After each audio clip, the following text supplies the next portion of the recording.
है guys, welcome to my study channel target point English classes में आपका स्वागत है। पीछे हम पढ़ चुके थे personal pronoun, possessive pronoun, reflexive pronoun और एम्फैटिक प्रोनाउन। पीछे के 2 वीडियो आप देख सकते हैं। अब पढ़ेंगे हम लोग डेमोन्स्ट्रेटिव प्रोनाउन। 5वां नंबर है demonstrative pronoun।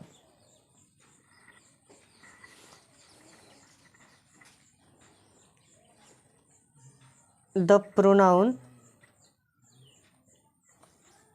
used to point out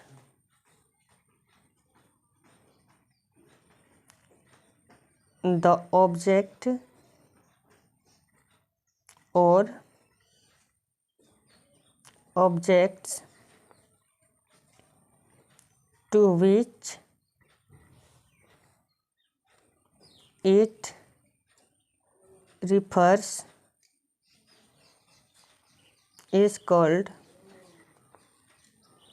a demonstrative pronoun। ठीक है, अब समझेंगे इसको कि जिस प्रोनाउन का प्रयोग वस्तुओं या व्यक्तियों को सूचित, इंगित या निर्देशित करने के लिए किया जाता है, उसे डेमोन्स्ट्रेटिव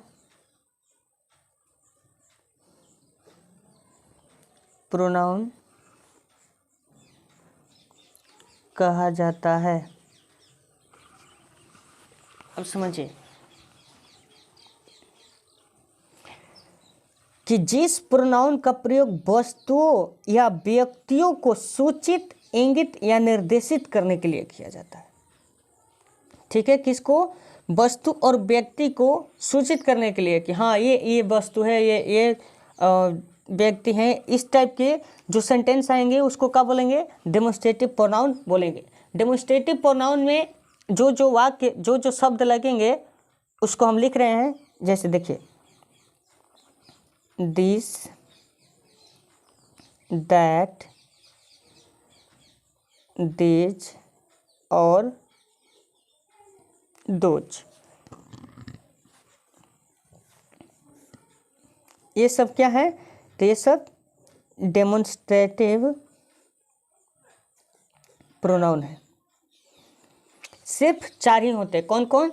दिस, दैट, दिस और दोज, ये सब क्या है? डेमोन्स्ट्रेटिव प्रोनाउन है। ठीक है, जैसे फॉर एग्जाम्पल से समझते हैं। दिस इज ए बॉय, यह एक लड़का है। तो ये क्या निर्देश कर रहा है कि यह एक लड़का है। यह जो है ये क्या है? डेमोन्स्ट्रेटिव प्रोनाउन है। तो यह किसको निर्देश कर रहा है? पर्सन को, यानी व्यक्तियों को निर्देश कर रहा है, व्यक्ति को। इसके बाद दोज आर बॉल्स, वे सब गेंदे हैं। यानी यहाँ पर किस चीज़ का निर्देश कर रहा है? तो वस्तुओं को निर्देश कर रहा है, ऑब्जेक्ट को निर्देश कर रहा है। ठीक है, तो जब व्यक्ति और वस्तुओं को निर्देश करने के लिए जिस शब्द का, मतलब कि दिस, दैट, दिस और दोज का प्रयोग होगा तो वो क्या होगा? डेमोन्स्ट्रेटिव प्रोनाउन कहलाएगा। एक बार फिर, जिस प्रोनाउन का प्रयोग वस्तुओं या व्यक्तियों को सूचित करने के लिए या इंगित करने के लिए या निर्देशित करने के लिए किया जाता है, उसको क्या बोलते हैं? डेमोस्ट्रेटिव प्रोनाउन कहा जाता है। और देखिए, सूचित और इंगित और निर्देशित ये तीनों एक ही शब्द है। ये किस शब्द से किया जाएगा? तो मात्र 4 शब्द होंगे। कौन कौन? एक दिस होगा, एक दैट होगा, एक दीज होगा, एक दोज होगा। यही 4 शब्द ऐसे हैं जिनको डेमोस्ट्रेटिव प्रोनाउन कहा जाता है। ठीक है, और ये चारों शब्द जब दिखाई दे देंगे तो सोच लीजिएगा, समझ लीजिएगा कि डेमोस्ट्रेटिव प्रोनाउन के ये शब्द हैं। और ये किस चीज़ को निर्देश कर रहे हैं? तो वस्तु और व्यक्तियों को निर्देश करते हैं। ठीक है, अब एक नोट है, थोड़ा नोट में हम लोग समझ लें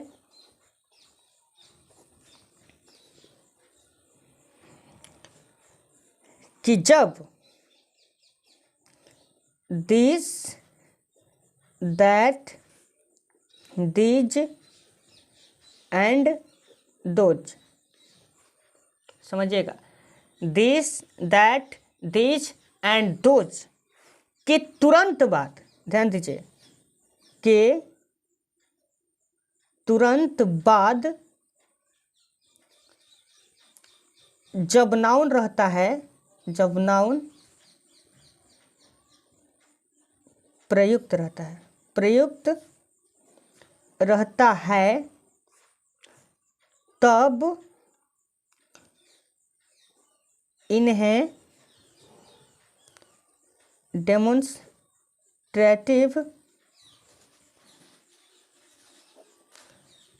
प्रोनाउन, सॉरी डेमोन्स्ट्रेटिव प्रोनाउन है, डेमोन्स्ट्रेटिव एडजेक्टिव कहते हैं। ठीक है, ध्यान दीजिए, जब this, that, this and those के तुरंत बाद जब नाउन प्रयुक्त रहता है तब उन्हें क्या कहते हैं? डेमोन्स्ट्रेटिव एडजेक्टिव कहते हैं। ध्यान दीजिए, यहाँ दिस के बाद कोई नाउन है? नहीं है। दोज के बाद कोई नाउन है? नहीं है। तो इसको क्या बोलेंगे? प्रोनाउन बोलेंगे। जब दिस, दैट, दिस, दोज के बाद नाउन नहीं रहता है तो उसको प्रोनाउन बोलते हैं। और दिस, दैट, दिस, दोज के बाद जब नाउन आ जाएगा तो उसको क्या बोलेंगे? डेमोन्स्ट्रेटिव एडजेक्टिव बोलेंगे। ठीक है, क्या बोलेंगे? डेमोन्स्ट्रेटिव एडजेक्टिव बोलेंगे। जैसे समझते हैं इधर एग्जाम्पल, फॉर एग्जाम्पल ऐसे, दिस बुक इज माइन, यह किताब मेरा है। तो यहाँ दिस के बाद क्या है? बुक। तो बुक क्या है? नाउन है। तो ये क्या हो जाएगा? डेमोन्स्ट्रेटिव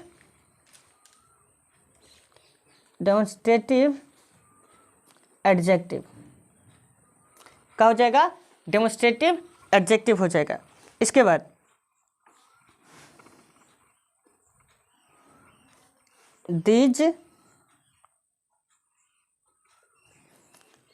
काउज आर रेड, यह गाय लाल है। तो देखिए, दिस के बाद क्या है? काऊ है। काऊ कौन सा? काऊ क्या है? तो काऊ नाउन है। तो जब दिस के बाद नाउन आएगा तो उसको क्या बोलेंगे? Demonstrative adjective. क्या बोलेंगे? डेमोन्स्ट्रेटिव एडजेक्टिव बोलेंगे। ठीक है, जैसे दोनों का एग्जाम्पल एक साथ लेते हैं। This is my book. ठीक है, इसके बाद लेते हैं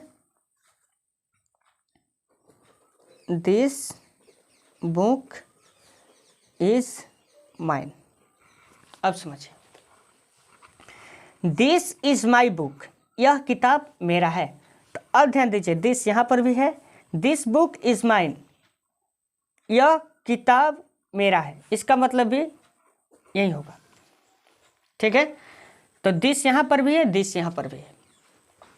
अब यहाँ दिस के बाद इज है यानी वर्ब है, यहाँ दिस के बाद क्या है?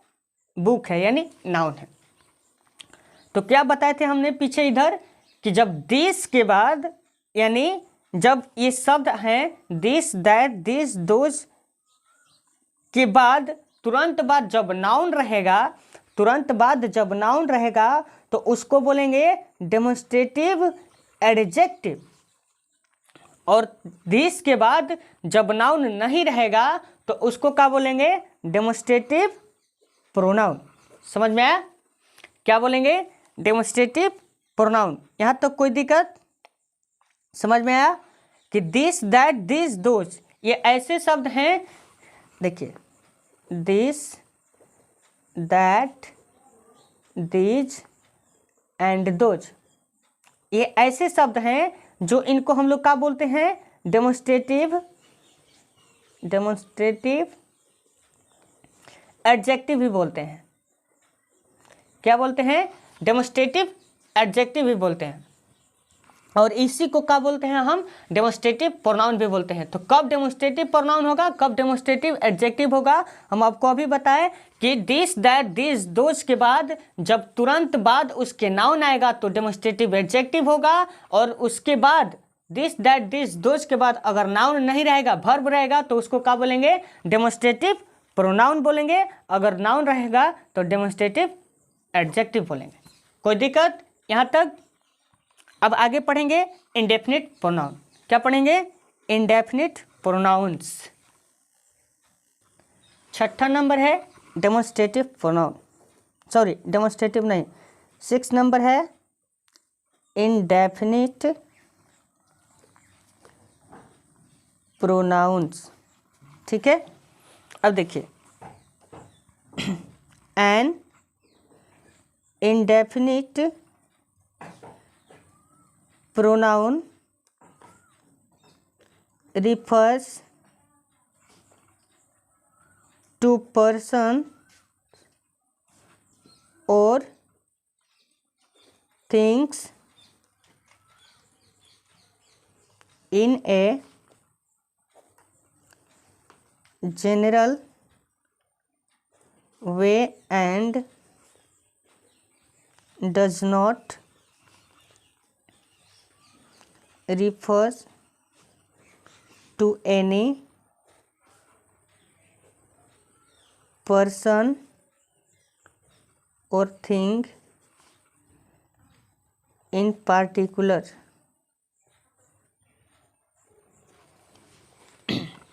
अब समझेंगे इसको। जिस प्रोनाउन से किसी निश्चित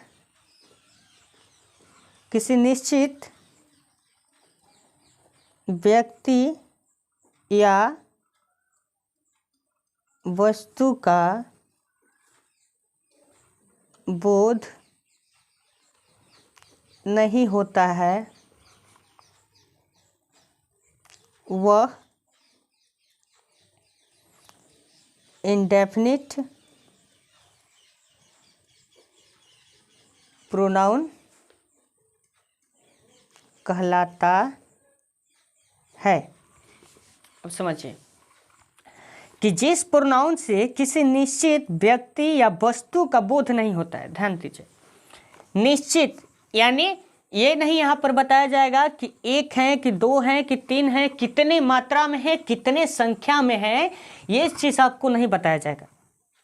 प्रोनाउन में जिस प्रोनाउन से किसी निश्चित व्यक्ति या वस्तु, यहाँ पर निश्चित व्यक्ति वस्तु नहीं है कि हाँ इतने ही व्यक्ति हैं, इतने ही वस्तुएं हैं, ठीक है, यहाँ पर अनिश्चित हैं, तो उसको क्या बोलेंगे? इंडेफिनिट प्रोनाउन बोलेंगे। An indefinite pronoun refers to person और things in a general way and does not refers to any person और थिंग्स इन पार्टिकुलर। यहाँ पर पार्टिकुलर नहीं है, यहाँ पर कोई ऐसा चीज नहीं है कि जो निश्चित है, ठीक है, यहाँ पर सब चीज अनिश्चित है, तो उसको क्या बोलेंगे? इंडेफिनिट प्रोनाउन बोलेंगे। देखिए इंडेफिनिट प्रोनाउन में कौन कौन से वर्ड आते हैं, तो सबसे पहले आता है आपका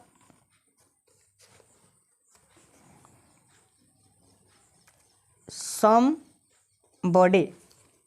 अब समबॉडी को हिंदी में क्या कहते हैं? कोई। इसके बाद आता है एनीबॉडी, इसका भी हिंदी होता है कोई। इसके बाद आता है सम, इसका भी हिंदी होता है कुछ। इसके बाद आता है ऑल, इसका हिंदी होता है सब। इसके बाद आता है नॉन, इसका हिंदी होता है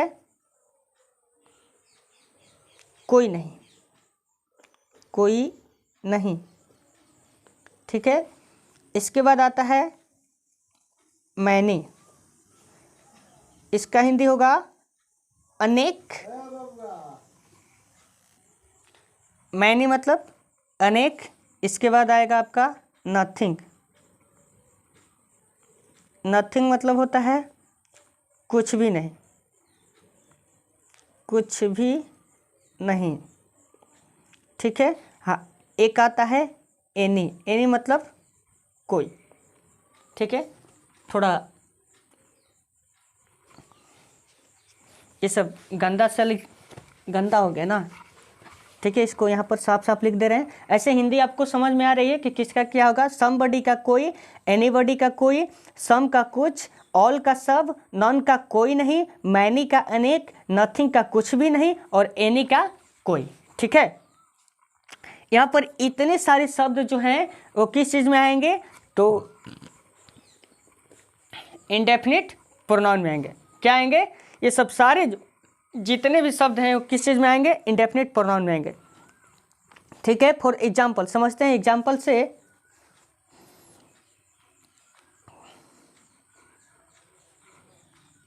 somebody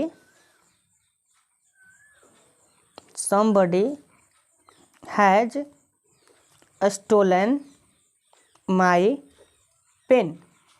somebody कोई मेरा कलम चुरा लिया।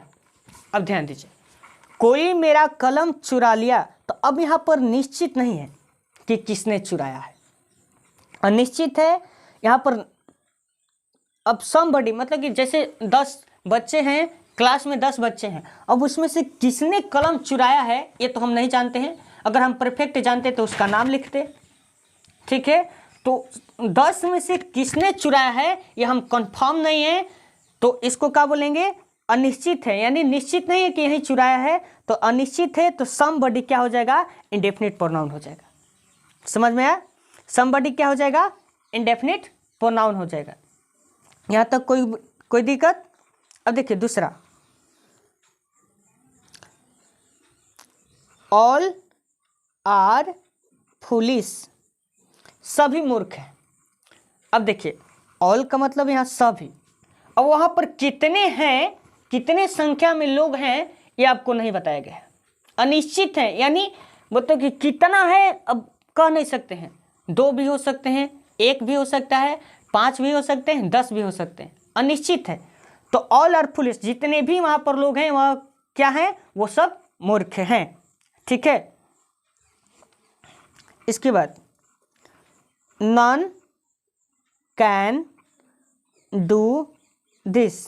अब देखिए non can do this, non मतलब क्या बताया हमने, कोई नहीं इसे कर सकता है। ठीक है, कोई नहीं इसे कर सकता है। तो अब देखिए वहां पर कितनी संख्या में लोग हैं। जैसे सीता स्वयंवर जब रचा गया था, जब राम ने धनुष तोड़ा था, तो वहां पर उसके लिए एक सेंटेंस हो सकता है कि कोई नहीं इसे कर सकता है। ठीक है। तो कोई नहीं इसे कर सकता है मतलब कि यहाँ पर कितने वहाँ पर लोग जुटे होंगे ये बताना मुश्किल है। ठीक है। कहा जाता है कि दुनिया के हर लोग जुटे थे, हर वो राजा महाराजा सब जुटे थे। तो अब यहाँ पर सोच लीजिए कि कोई नहीं इसे कर सकता है। यहाँ पर ओपन नहीं किया गया है कि कितने लोग हैं और कितने लोग नहीं कर सकते, यानी सारे लोग नहीं कर सकते। ठीक है, यहाँ तक समझ में आया, कोई दिक्कत। तो इंडेफिनिट का मतलब यही होता है कि जिस प्रोनाउन से किसी निश्चित व्यक्ति या वस्तु का बोध नहीं होता है, निश्चित होगा ही नहीं। देख रहे हैं यहाँ पर निश्चित है, नहीं है, यहाँ पर भी नहीं, यहाँ पर भी नहीं। तो ये सारे शब्द जो हैं वो क्या हैं, इंडेफिनिट प्रोनाउन के शब्द हैं। ठीक है, ये जहाँ पर भी लग जाएंगे तो सोच लीजिएगा कि इंडेफिनिट होगा। अब देखिए इंडेफिनिट प्रोनाउन क्या होता है और इंडेफिनिट एडजेक्टिव क्या होता है, थोड़ा सा एक बार फिर से रिमाइंड करा दें हम। यहाँ पर इंडेफिनिट प्रोनाउन लिखे। अब देखिए जैसे कि नोट है, जब सम, ऑल, मैनी, वन, एनी इत्यादि के ठीक बाद कोई नाउन प्रयुक्त रहता है तब ये एडजेक्टिव कहलाते हैं।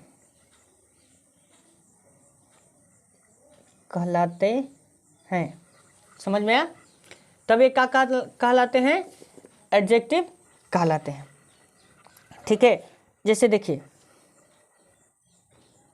Some boys are ready. अब ध्यान दीजिए, यहाँ पर सम बॉयज आर रेडी, कुछ बच्चे तैयार हैं। तो यहाँ सम के बाद हम देखेंगे कि यहाँ पर बॉयज है, तो बॉयज क्या है? नाउन है, यानी सम के बाद तुरंत बाद क्या है? नाउन है।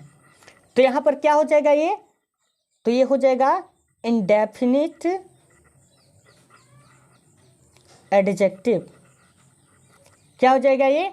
इंडेफिनिट एडजेक्टिव हो जाएगा। ठीक है, और दूसरा समझते हैं। Any full can do it, कोई मूर्ख इसे कर सकता है।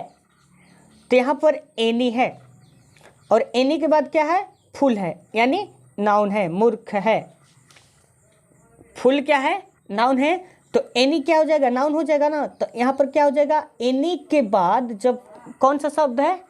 नाउन है, तो इसको क्या बोलेंगे? इन डेफिनिट एडजेक्टिव। क्या बोलेंगे? इंडेफिनिट एडजेक्टिव बोलेंगे। ठीक है, सीधा सीधी समझ लेते हैं कि इंडेफिनिट प्रोनाउन यहाँ पर समबॉडी, एनीबॉडी, कोई भी शब्द आए, जब उसके तुरंत बाद, ठीक बाद नाउन आता है तो उसको क्या बोलते हैं? Indefinite adjective. और तुरंत बाद अगर नाउन नहीं आता है, वर्ब आता है, तो उसको क्या बोलेंगे? Indefinite adjective. जैसे इंडेफिनिट प्रोनाउन। जैसे देखते हैं यहाँ पर हम लिखे थे ना कि कहाँ गया?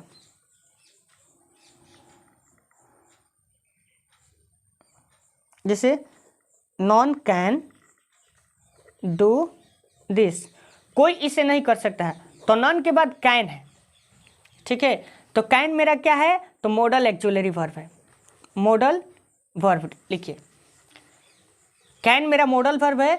तो यहाँ पर नॉन के बाद तो मॉडल वर्ब है। अगर नॉन के बाद हम क्या लिखते? अगर नॉन के बाद हम लिख देते नाउन, तुरंत बाद नाउन रहता, तो ये क्या हो जाता? इंडेफिनिट एडजेक्टिव हो जाता। क्या हो जाता? Indefinite adjective. और नाउन के बाद अगर इंडेफिनिट प्रोनाउन कब होता? तो जब इसके बाद, यानी इस शब्द के बाद नाउन नहीं रहता, तो ये इंडेफिनिट प्रोनाउन होता। और ये शब्द के बाद अगर नाउन रहता है तो ये इंडेफिनिट एडजेक्टिव होगा। ठीक है, यहाँ तक कोई दिक्कत नहीं ना? चलिए, आज के लिए इतना ही काफ़ी है। अगर वीडियो अच्छा लगा, समझ में आया होगा, तो प्लीज़ मेरे चैनल को सब्सक्राइब कीजिए और शेयर कीजिए अपने दोस्तों के साथ। ठीक है, और लाइक कमेंट जरूर कीजिए। ठीक है, हम बोर्ड पर पढ़ाएंगे बाबू, ऐसा बात नहीं है। हर लोग कमेंट कर रहे हैं कि सर बोर्ड पर पढ़ाइए, बोर्ड पर पढ़ाए, ज़रूर पढ़ाएंगे, ऐसा बात नहीं है। लाइट की थोड़ी सी डिस्टर्बेंस है, क्योंकि बारिश के मौसम है और लाइट बहुत जल्द कट रहा है। ठीक है, तो अब देख रहे हैं कि लाइट रह रहा है, तो कभी 8 बजे 9 बजे रात को वीडियो बना रहे हैं, तो कभी दोपहर को बनाना पड़ रहा है। ठीक है, इसके लिए सॉरी। बहुत जल्द हम बोर्ड पर आ रहे हैं। ठीक है, तब तक मेरे इसी से पढ़िए आप लोग। ठीक है, थैंक यू। और मेरे चैनल को सब्सक्राइब करना ना भूलें। ठीक है, और अपने दोस्तों में और व्हाट्सएप जितना भी है आप शेयर कर सकते हैं अपने दोस्तों के बीच। Thanks. Thanks watching for this video.